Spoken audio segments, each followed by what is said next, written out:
Hi, I'm Allie. Join me as I show you this Best Bead Box Kit project, the Frozen Beauty necklace. It's going to combine a number of different bead weaving skills, but challenge you to do this mixed media version. As always, if you want to subscribe to the box and get this kit, you can check the details below in the description and get a link there. Gather up your materials and let's get ready to get started. So to begin this necklace, we are starting off with our big eye needles here, as well as our DragonCord. And we have our two sides, which are going to be the forms that we use to connect the front to the back of the necklace, getting that organic kind of frozen feel. I have my big eye needle open, and I'm going to put that right on to this beige colored DragonCord. You can also use Griffin silk for this, Chinese knotting cord, bunch of different materials that can be used for this. I'm putting it down onto my thread, and then what I'm going to do is tie my thread, simply tie it around my form, just in this nice overhand knot. And it's thin, but we'll reinforce it, as we come back through the project. I'm not leaving a huge tail because all I'm going to do is knot onto that as we finish up. Next, what I'm going to do is get out my beautiful icicle mix here. And this icicle mix is going to create our 3 strands of our beads. So I'm tentatively going to go in and kind of separate out and look about how much of each thing that I want. You may also want to keep a pair for earrings. So if you say, oh yeah, I want a pair of the gray ones for earrings, and I want to put some of these mirrored rounds on top, and that will be my earring with this on the bottom, that on the top, or vice versa, one or the other. You can certainly keep a couple of your crystals out. I'm going to begin with a fairly large crystal, and I'll do both sides with the same large crystal. So I'm going to keep one out for one side, push this up just a little bit, and I'm going to show you the technique. This first strand I'll do random, and then we'll go in and build the next couple strands off of it. We're going to take our needle through our bead, kind of bring it down towards your form.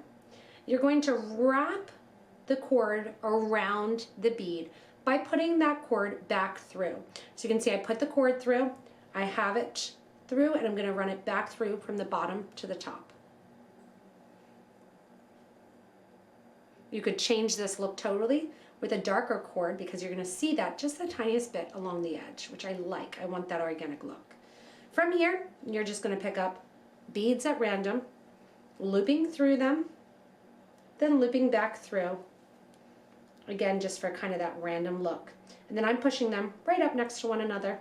Not super tight, I want them to be able to move as I take them through here. And I'm going to do about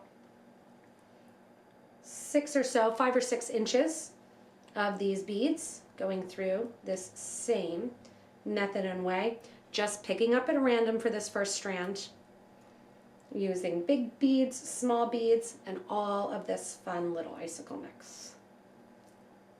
Picking up another one of those big beads. And these are beautiful vintage cut Czech Glass beads too. So you can see how I'm going through, adding them around the sides, pushing them next to one another, but not super tight. If they get pushed tighter together, that's fine, but I'm not really focusing on how tight they are. I'm just focusing on having fun creating.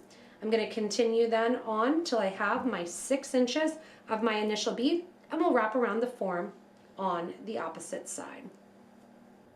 When you get to the other side here of the form, after using again kind of that bigger style bead on the end, I'm going to go through my square frame here once and then twice, just so that the cord is looped around that bottom edge there. You'll see 2 looped through. From here, go back down through that same first bead that last bead rather, that you just used. Cord down here. I'm going to be right there in that corner. So now I have my 2 forms connected on each side, and I'm going to get ready to do a second strand coming off of this first strand. I'm going to do the second strand in the same manner, and I want to look at possibly using some of the smaller beads here as we get through, because we're going to do 3 strands just at our connection points. So from here, I'm going to continue on. I'll keep these for my last strand, and right coming out of that last bead, we're doing the exact same thing, going the opposite way now, looping through the bead, pushing it up toward that first strand, and continuing on. As I build this second strand, I'm going to look at this as an opportunity to kind of play on the colors. So if I have another darker bead, I want it to lay about there when I'm looking on it. And if I have, you know, my bigger beads, maybe I want them to lay differently. So here's where I'm going in and I'm kind of creating my design now as this second one, keeping in mind that I've got a third strand to do as well to build in that crystal look. Maybe I'll even do that one as my first one coming off. And I'm building this design to make sure that the crystals that I'm using, I'm not using them all in one strand. I have them ready to go for the other strands as well.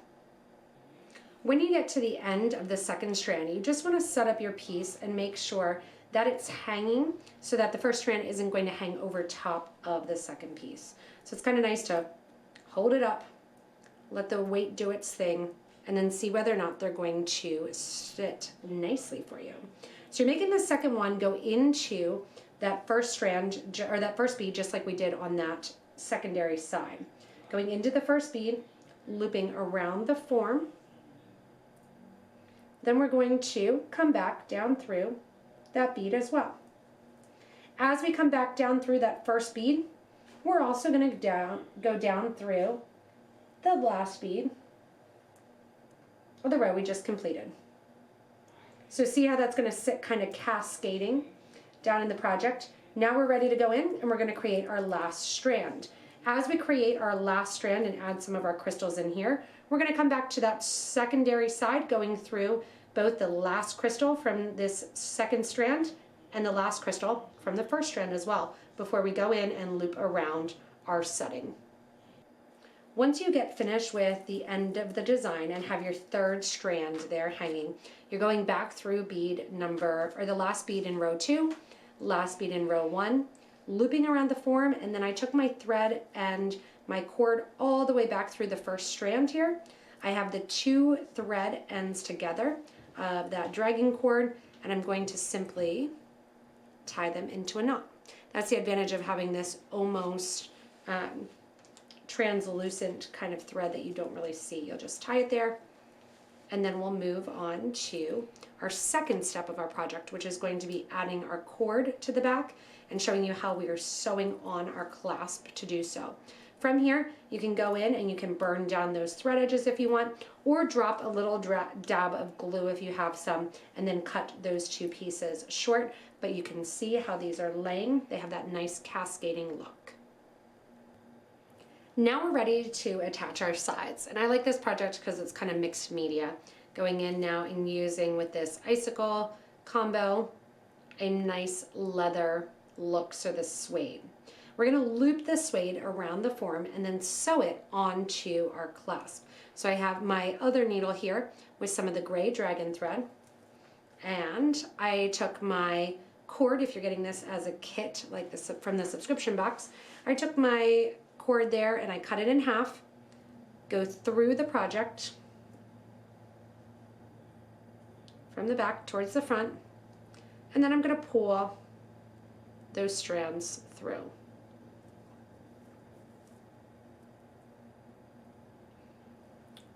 You can either do it that way, or you can switch it up, that if you pull the strands through the opposite way, going through the front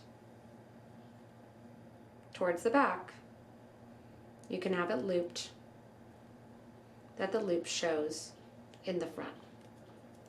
This is going to give you that opportunity then to get ready to attach our clasp. You just want to make sure whichever way you pick that they're going to match on both sides. From here, we're going to get ready then to take our cord, making sure that it matches in length on each side, and if it doesn't, just trim it down a little bit. Quick way is just to go in and literally tie on your clasp. What we're going to do instead is we are going to take our cord, put it through our clasp here, and we are going to bend that cord back upon itself, and we're just going to do a quick little sew job. So we have our needle and thread here, and I would suggest a size 10 needle. You're going to have to wiggle it through there, going to be a tight fit. You may need your plier a little bit, but I promise it will go through. You're going to push that needle and thread through your piece here. And again, if you need to kind of wiggle that through there. See how it goes through? At the end of your thread, which you're not used to doing, I want you to actually tie a knot. Or you can do like I've done and burn down that thread end so it's nice and flush. So going in here, pushing down, I'm going to make that burn down just a little bit bigger and make that really balled up. When I get to the other side of the piece here, I'm going to pull that needle through. That pulls the thread through, and that stop is going to stop it right there. I'm going to take the needle and thread back through one more time again, and then burn it down on the opposite side to loop up these ends. Once I have them on there, I can trim down any of the leather that I need to, and I'm going to do the same thing on the opposite side, taking the leather through that thread end. The secondary side here, the loop's a little smaller, so you're not going to get two of those pieces through. So all I'm doing is I have my thread end here, and I've cut one down a little bit shorter. I'm taking the one that I went through and wrapping it around, so I just have one there. And then once again, I'm going to take my thread and needle, burn the end, and this time I have 3 pieces of that cord that I'm shaking through the end of my piece. And once you're finished, then your necklace is complete. So here's how that end ended up, just to show you that one side here. And coming out this side here. I'm going to show you that technique again, making sure that I don't stab myself. Kind of push that together, and then you're just pushing that needle through. I think sometimes these things that are out of our comfort zone, if you're a bead weaver, are really great to help expand your skill set and show you the different ways that you can kind of go at projects and different design ideas that you can do in this mixed media way. Thanks so much for joining me in creating this Frozen Beauty necklace. It really is fun to use different materials and different ways of creating, challenging yourself a little bit with that suede cord, looping it around, and even using the DragonCord as we go in and out of beads. I can't wait to see everybody's different projects that they create. Remember, as always, you can go ahead and comment below, as well as subscribe so you don't miss anything from us here at Potomac Beads. Check out the links below to subscribe to the best beadbox kit and enjoy your Frozen Beauty necklace.